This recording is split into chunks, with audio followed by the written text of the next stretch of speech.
Hello mga kamoymoy, welcome back to my video. Breakfast tayo. Ito pala yung breakfast ko guys. Bago pumasok. So ngayon malapit na tayong papasok.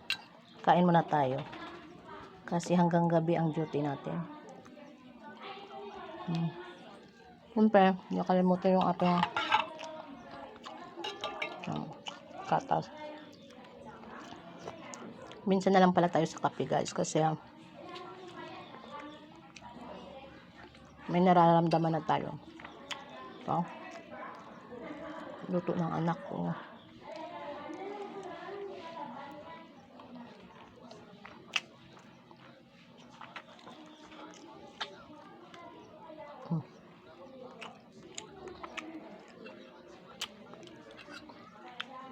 Yan, siyempre hindi natin uubusin yan.